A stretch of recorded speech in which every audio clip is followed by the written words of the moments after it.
Hey doing, legends? Just back to myself this week. Scoop is a busy man with work now, so we'll get him every second week probably, and especially those times when Friday is our startup game round there. So start a game for the round there anyway. So Philip Sami is going to kick things off, strangely enough, our wing fullback centre dual man. Unfortunately, lots of issues in the centre at the moment. Jack Bird, Dane Gagai, we have Reece Walsh out, Connolly Lemuelu having some issues with scoring and getting minutes on the park, being on the bench. So I think a lot of people will be looking at a centre this week, and we want to kick off with some of the options there as well. There's not a lot of them, obviously, but yeah, we are going to go through all of them there. You can see all the tabs at the top of the screen. There's plenty of them. And yeah, I suppose this week it's trying to get a solid 17 on the park. Majority of teams won't have loopers. You might have an 18th man, which is a cheapie that you're not super excited about. Obviously, trying to get yourself to a 12 or a 13 in round 19 is going to be best. But looking at round 20 and where your team is at, based on the, do you have two edges that are going to be out in round 20? Do you have two mids that are going to be out in round 20? It's probably the big one with Horsburgh and these types of players there. Good chance that, I say Horsburgh and DeBellin. That's a very easy one. Horsburgh and Tapani, these types of players there. And most of them are keepers, so you don't really want to trade them out of your side either. Looking at Horsburgh likely to be playing Origin, I'd imagine, with Flegler definitely out of Origin. So keep in mind that he's probably going to be out in round 19. I'd say he's going to be a hold heading into round 19 and 20 because of the incredible scoring that he possesses. If we do happen to get an injury out of him in Origin, then obviously we can trade in round 20 anyway before his bye. So yeah, mids is probably a section you want to look at ready for next week. And a lot of people kind of have overloaded because they grabbed a couple in, for round 16 there and that buy round when, mids was a bit of an issue. There was a lot of guys on buy and then, people bought some. They also have a lot of edges in Preston and IPAP and Bateman and these types of guys. So yeah, just having a look at those two sections is going to be the big one. I think wing fullback isn't too difficult. Obviously finding a third wing fullback is going to be ideal. Guys like Blake Taff, Phil Sami, these types of guys there. Brimson, is he likely to play Origin? Is it going to be Kalen Ponga? Is he going to be out in round 19 and then has a potential injury risk? These are all the questions you need to ask heading into this week and then obviously round 19 as well. So let's start with Phil Sami, and his wing average overall in his career is 33. So nothing special there, but his consistency that he showed since really round 4, he had the 12 in round 3 there. That was this year. I've just changed it to winger scores here. But then 58, 78, 28 being his lowest since then. And a 33 on the weekend. He has been scoring a fair few tries. So he has 6 tries in his last 8 games. So, a couple of them there. There's a 28 with the try, 40 with the try there, 34 and a 42 with the try. So, look, it's okay. He has no buys left. That's a tick. Break evens at 47. It's not ridiculously high there. But yeah, for a guy that's dual position, no buys there, 526k, you're not breaking the bank on grabbing him in. He'll definitely do a job, but how good of a job will it be? That is the issue that's kind of you're going to have to pose, and the question you have to pose to yourself there, unfortunately. Let's go to Sifa Talakai there at 543. He has a very, very high break even, so that kind of puts a little bit of a cross through his name already because the likelihood of making money on him isn't very high. But 31, 24 his last 2, 33 before that. With a couple of good scores there previous to that, 47, 63, and 56. We know the kind of run that he can go on, and the reason why I wanted to talk about the Sharks, guys, is that they have St. George, the Dragons this week, heading into the Tigers as well, and obviously they have no buys either. So you have Talakai, you have Jesse Raymond there, both as potential options. Raymond is the cheaper of the two at 468, but has very much a more of an up and down type of ability to score here. Is 70 and a 63 in round 4 and 5, then just an absolute strew of low scores, 28, 15, 24, 21, before 51, 36, 50, and then 17 and 33 with the runaway try on the weekend. But again, if there's anyone that could do it, I think it's Raymond at 468 because he has the pedigree over a long period of time where he's hit a 40, just over 40 average. He still is averaging 37 for the year, so definitely a down year. And the Sharkies have been kind of on and off, especially against the better teams. But you look at their run coming up, it is Dragons, Tigers, Warriors being a good side, obviously, but Manly as well, before they hit the Penrith Rabbitohs kind of run there. So the next 4 weeks, especially the next 2, not going to be the worst possible option in your side at a fairly cheap price. So either of those 2, they're going to be okay, but they're not going to be super exciting, to be honest with you. Another one that's very, very high on the break-even side, and that's Matt Timoko, unfortunately. At 59 break-even, the 506k is much lower than he was not so long ago. He got all the way up to 650k after round 12. Sorry, after round 11 there, heading into round 12. And yeah, what you're really looking at there, guys, is just again a strew of really low scores until he got back to some type of consistency here with a 40-42. 47-40 and a 42 in his last three. He only had the two low scores. The Raiders didn't play particularly well there. He had a lot of missed tackles in those games, a 7 and a 4. He had a 4 after that as well, but he did clean that up the last 2 weeks, only missing 1 in his last 2 games, which is good. But 1 try last week, picked him up a solid score, but he had a 4 weeks there with nothing and no try assists either. So really, you could definitely look to get him back to some decent scoring. And look, if you're just needing a center only, he does miss round 20, but the next 2 games are pretty tidy, to be honest with you there, with the Titans in this one coming up, and then the Dragons from there. They have the bye, but then they go to Warriors, Knights, and the Tigers. So overall, pretty solid kind of selection of games. The higher break even, yes, but at 506k is a little bit cheaper than the other couple, apart from Ramian. And if you have the ability to trade, maybe 1 or 2 of those guys that you're looking at in round 20, once we get the extra trades, he could be one of those guys that you look to move on in that week. Obviously, would be a bit weird to have him in for 2 weeks, but if it happened to be that way, and he did that little job for you, and you don't need another center from there, then he could be one of those guys. Or if there's an injury or something happens to DeBellin or those type of guys there. Personally, I have Taff on my side, so it's going to be hard. Do I end up trading him after he makes a little bit more cash to another cash down after he makes 100k or something? That could be cool. But Tomoko, definitely an okay option heading into this week. Okay, let's go to Val Stafari, and he's probably the most likely guy that many people will select in the center position. He has the dual position. The main issue that he has with his jumper is that it may go back to Branko Lee. There's still no sign of Branko. NRL Physio says there's no information on his injury. He does think it is a high ankle sprain. The mechanism, the way that it happened, to him, looks like a high ankle sprain. They haven't said anything on it. He's had a lot of injuries, a lot of issues there. Obviously, he had that. He's had the hammy stuff. There's plenty going on with Branko. He's not in any reserves. So really the hope and you're praying that he does get named for round 19 there. And potentially myself could be looking at a Lemuelu trade down to Tafari to be able to not lose a ridiculous amount of cash on Connolly. And it's going to help me facilitate the Trent Liero straight to IPAP trade. I personally wouldn't be doing that if I didn't need that extra bit of cash to get rid of Big Trent, unfortunately. And then I'm looking to if I make that trade, I'll see what happens with Damien Cook and Origin. If he gets dropped, then I don't have to get a hooker. If he is in the Origin side, then I will need a hooker for next week. So it could just be a Brendan Hands type of combo there to get my second or third kind of cash down. And then likely in around 20 or 21, I would use one more trade to get a little bit more cash out of one of these cheapies down to one of those guys. Or I might have 300 or 400 in the bank and I can do an upgrade from one of these guys. If they do happen to make 50 or 100k or something like that, you could use that as an upgrade there. But very, very good signs for him. In a game where they got smashed against the Eels, he had 0 missed tackles, and he only has 4 out of the, he's played 5 games. He's made 52, 53, 54? Yeah, 53 tackles there in those 5 games, and he's only missed 4. So that's good news, obviously. And really, it's going to be what they want. He has, air swung a few, with guys just being too quick for him, but really with Val, not a super high break even. Obviously coming off, he had a 2 back there that kind of stifled things, but if he gets another 30 or 40, which he definitely can, he has the ability to score tries, which you saw in his first game. He could definitely be a solid asset for you if he does make that in round 19 team, and maybe he wins that spot. I don't think Branko's been winning, absolutely destroying the center position for him to keep that spot. So Val gets his chance now, and it could be a guy that you need to grab in your side this week. Simkin, all right, massively negative break even there for Jakey Boy. And we know with him, he has a lot of good scores in nice minutes in the hooking position. He averages 38.8. The big thing with him at the moment is, last week there, he got the 47 minutes, which was good. But the score of the 52 that's involved there is really, really high for what he's scoring.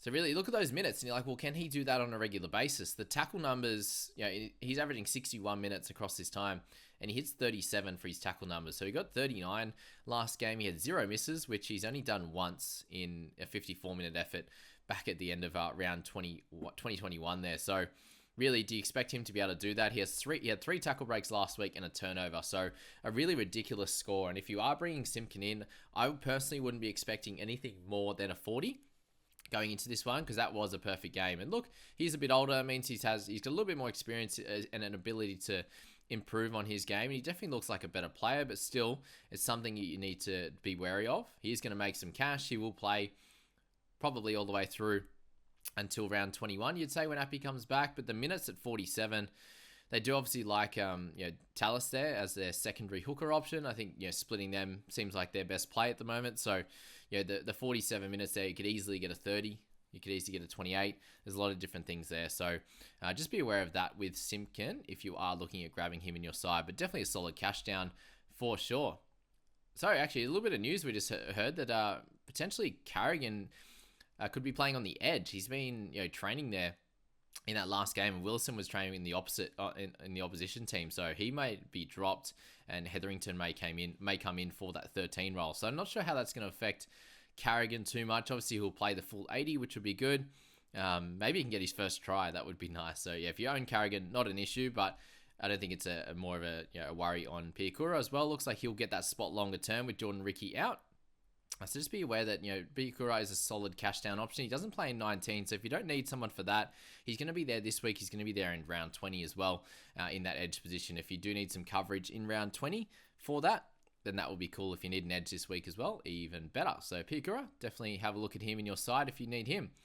Sandon Smith, again, another one of those guys where it sounds like I just forgot some further information from some guys in the YouTube comments, so thank you for that Trent Robertson was saying that Sammy Walker is back in full training and is likely to be returning in a couple of weeks. So the Sandon Smith experiment may be over, unfortunately, after this round. So he has a bye next week in 19, and then likely to be out in 20 or 21 with Sammy Walker returning. You'd imagine they get him back in. He has all the talent in the world. Sandon Smith did a great job, so maybe he can keep some interchange minutes, but they also have Brandon Smith returning. So Turpin, Brandon Smith, there's a lot going on there. I'm not sure if Sandon keeps his spot. But yeah, he showed plenty of promise and a good one to get back in. A good one to get a couple of games under his belt for sure. Suolii's returns this week as well, so maybe he loses the goal kicking. So if you didn't grab Sandon last week, I think you have to avoid in this one at 270. Isaiah Papali'i, obviously the big dog on this list, still has a fairly high break even after his slightly lower scores before last 2 weeks. 57 and an 82, has moved back to the right side, and he looks much better on that side there. He comes up against the Cows and the Sharkies the next couple of weeks, so I think there'll be plenty of traffic run at him. Those guys defensively, he's got Lucy Leilua on his side and then Teague Wilton the next 2 weeks. So Wilton's definitely a guy that misses tackles, so that's good. Leilua, a little bit different. He's starting to get back into his work, but it seemed like Leilua got 170 meters last week, so I think Isaiah Papali'i is going to get some good tackle numbers. Hopefully some continued attacking numbers for Isaiah Papali'i with the line break, with the tackle breaks there, some offloads. So he's a guy that's going to be coming into my team this week, and really, interestingly enough, works out that I will have 3 edges in my side if you include Hopgood, and 3 mids, which is one too many, but likely the horse was going to be in Origin, so that means that I can play Hopgood up there, and the 2-prong attack of Isaiah Papali'i and also Bateman or Britton Nakora is going to be great. So look at those guys in your side there for sure. High break even for Nakora there with his lowest score, again, only at 42, but still has a super high break even. So pretty crazy on that front. Actually, I think that might have been after the 42. I don't know if it's updated yet. It's updated around 16. So break evens still aren't correct, unfortunately. Sorry for that, for all the break evens I've been mentioning. But still, like guys like Talakai and stuff, super high break even anyway, if we're basing it off their last scores, that's for sure. But 61 for him, got a try last week, couple of line breaks. That was against the Dogs, pretty obviously average team. I think he can score again against the Dragons this week. Averaging 56. He's been one of those guys that hits like a high 40s to low 50s kind of average.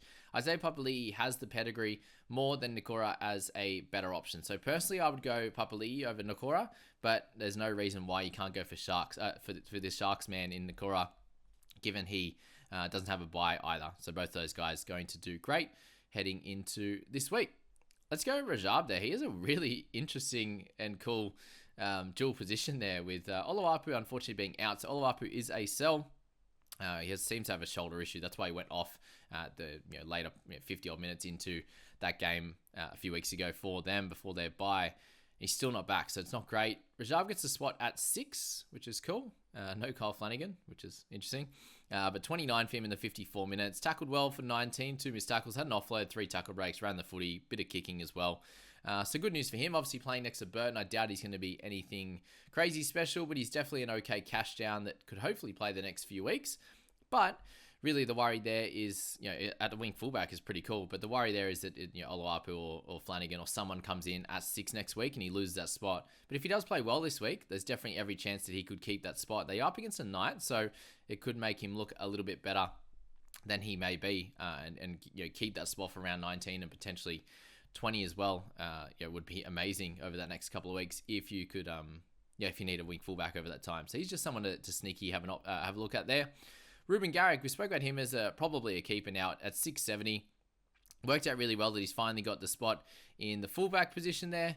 104 a couple of weeks ago, 19 and then 68. He's the man that's all over the shop. He had a lot of defensive stats there with try savers and turnover tackles, kick defusals, which he's going to get more of at fullback, which is good. Break even at 56. You can definitely wait. Oh, it was 56, I should say. It'll be a little bit lower than that, probably around the 40-ish mark, I'd say. And comes up against the Roosters this week. So if you don't need a round 19 guy, Ruben Garrick is going to be a great buy this week. I think he'll do really well in that wing fullback slot. But if you do need a 19 guy, wait until round 20 for Garrick for sure, where they play Cows, Sharkies, Dragons, Roosters from there. So a couple of tough ones, a couple of easy ones before they get Penrith going on from there. But I don't think that's going to matter too much when Garrick plays fullback. Well, I actually want to show you that. That'll be really, really cool. He is absolutely dominant there. So fullback position, 80 minutes. He's got 50 average there. So definitely a wing fullback keeper, Ruben Garrick is. Okay, Jackie Bird. Wow, this is a frustrating situation for anyone who owns him, unfortunately. But 650k, lost a decent amount last week, about 30 odd. High break even as well. Again, obviously, there you had that 75 last week. It's going to be even worse, I think, probably around that 80 mark or close to it. Really, the issue with him is not scoring. It's his knee. He has, people call him, he has grandpa knee, which is pretty sad, to be honest with you, for a guy that's so young. Had plenty of ACL injuries, all the rest there. Not good at all. And I just listened to the Amateurs podcast, and I was saying, probably likely just putting a line through him until 2024. And it's hard not to think that, is there a chance he comes back next week? Yes, but, buying round 20 as well, it's so frustrating. If you could get him straight to a gun center, like obviously you need a center this week, you have to straight swap him. I don't think you can go down to a cheaper guy. Could you go down to Valtafari? Yeah, potentially, but it's still not great. So you can hit and hope. If you don't need a center this week, wait and hope that he does play 19 and he does come back okay, but not good that, you have 3 weeks off, had a week off, he had played a game. Sorry, had a week off, played a game, had 3 weeks off here, and he's still not great. It's not exciting at all for Jackie B at this point. And just go with my advice on that one, I think, as to which way you want to go. Nat Butcher is on the extended bench this week for the Roosters, and you really hope he plays, to be honest. Otherwise, if he doesn't play, you really want to be selling him, I think, because 2 weeks out for a guy that's just under keeper status, to be honest with you. Obviously, the dual position helps. He might be a guy that, if you need to fill 17 this week, he's that guy you need to trade out. Because if you are looking at the Eels players, like there's, Moses, who we'll speak about, as well, having 2 buys. I'm not sure if I put him in here. I may as well talk about him now anyway. Moses, he misses the next 2 most likely. And if you have a lot of trades left, like if you're sitting at 4, 5, 6 plus, then I think that you could trade Moses out over the next few weeks and then maybe just look to get Cleary back in around 2021 kind of style. And just use that cash that you've got from Moses to go to someone else that's going to score well. Could be the same here with Nat Butcher. But if he does play here, that would be helpful. He does miss in around 19 though, which is pretty important. But round 20 could be a week that you do need Nat. So up to you again what you want to do with him. He's going to be around that 50-odd, that low 50s type of scorer for sure.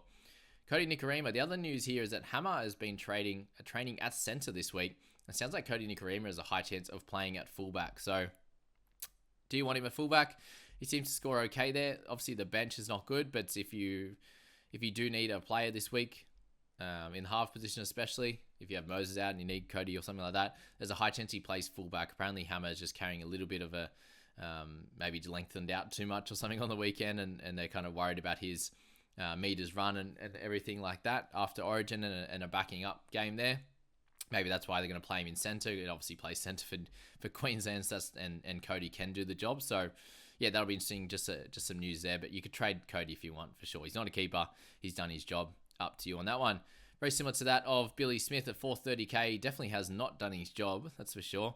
After scoring so well at the start, he's got his third highest score of the year of 32 on the weekend with 19 tackles there. Solid on that front, but pretty poor overall. Still no attacking stats at all since that second game. So, a lot of people are like, oh, okay, first game, nothing special. It's pretty special. He played great. Second game, he gets all the love as well. Try assist, line break assist, line breaks, tackle breaks, offloads, whatever, and then just goes nothing from there. So very sad from Billy. If you do still own him, good chance of moving him on. Yeah, Moses, as I said, just the thing with Moses, he's just scoring so well. I think he's definitely going to be like a 60, low 60s point keeper for the rest of the year. And if you can cover him over the next few weeks, I would do it. If you are struggling for a player in the halves, or if you need his type of cash at 8.79 to make the trade that you want this week, then sure, you can do it as well. But I'm likely going to be holding him personally and making some other moves and doing other things to be able to get enough players on the park for next week. And hopefully he's back in round 20 there, backing up for his Eels. And if he doesn't, that would be 3 weeks out, and that would be very, very tough. But the bye this week I think is going to help him with his ability to back up after Origin, unless he cops any knocks there for sure. So yeah, definitely a strong keeper, and we are looking to bring in guys that are a good chance of missing obviously round 19 and potentially not backing up in round 20 as well in the Origin players. So Moses is going to miss a couple of games over this period too. So that's that. And that's the big thing with the Origin guys for this week. If you are bringing them in, guys, it's just something to think about. That they're going to get that good score this week. Awesome. But we saw what happened last round in round 17. Likely to happen again in round 20. The Origin backup guys, you've seen Haas a couple of weeks, both after in round 14 and round 17, just be a little bit lower on his scoring, on his minutes.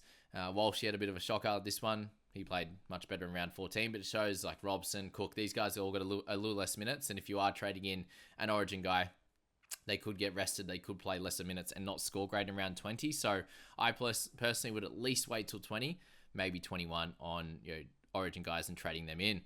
Reece Walsh is 641. So the verdict's in. He's out for 3 weeks. I think that is a sell. He's going to have a super high break even coming back anyway as well. And that wing fullback position is really tough over the next few weeks. So round 20 will be a little bit tough as well if you have a Sloaney and these types of guys there. But I think Walsh is a sell. Unfortunately, he's not one of the top tier keepers. He's close to it. Obviously, having super duper good scores over the last month or so, 57, 70, 33, 59, 71. That's all great, but 3 weeks is pretty tough to hold.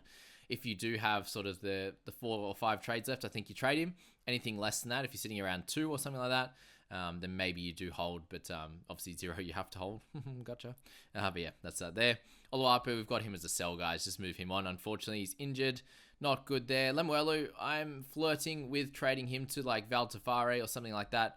This week, guys, the break even is going to be super high after he's 34. So he's gone, the last bunch of weeks have been 28, 38, 34. Really, really high break even. Coming off the bench again. He had no missed tackles. He had no errors, no nothing last week, and still picked up a 34 with a turnover tackle. Obviously, he had just the 1 tackle break, but he's apparently hurt his shoulder a bit.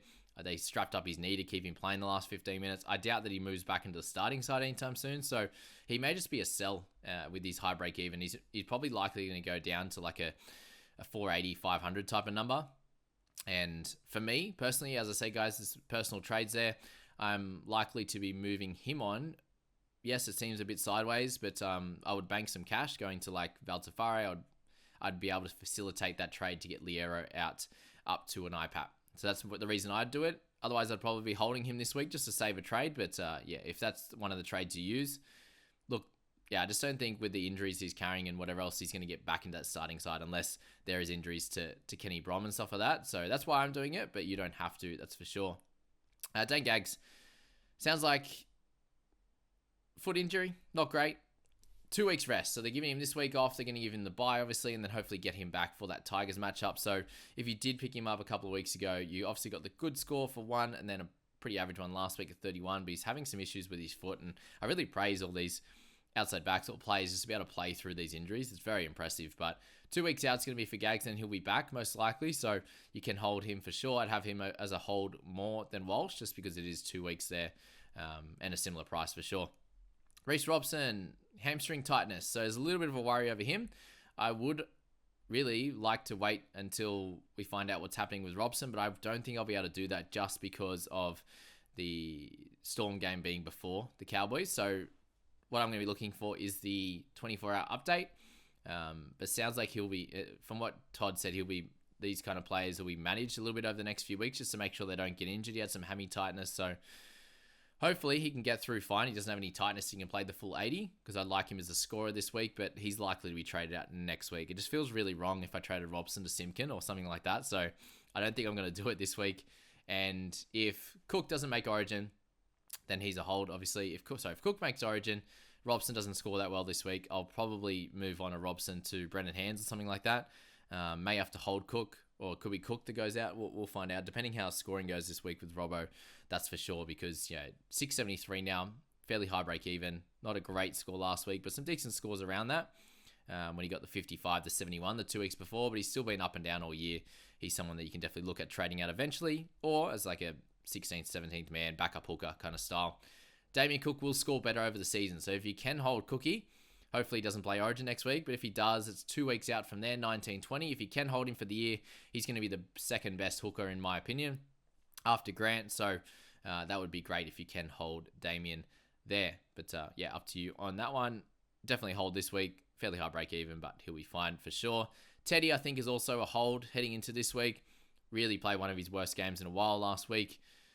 Obviously, one of his worst for the year. He had 19 and 24 minutes, and that's and then a 15 in round 11. I actually think he played worse in this one. Just obviously with the errors that he had, he didn't have any errors. Oh, he had one error, in that game there. But yeah, just a bit of a shocker across the board. Just didn't really get involved in that one when they got smashed by the Panthers. So to score 20 against the Raiders, not very good. I expect him to bounce back for sure against Manly this week, but he may be a sell if he doesn't score great this week. If he does, then I think he's a hold for the rest of the year. This could be the telling week, though. If he has another shocker, then that's not good at all. So, yeah, that's that. And then last guy is Kalen Ponga. People looking at him as a potential trade after his shocker. Just remember, he comes up against Dogs this week. So that's probably the biggest thing you need to take away, is that he's playing the Doggies and should be able to score well. Most outside backs do not play well against the Panthers, so be aware of that.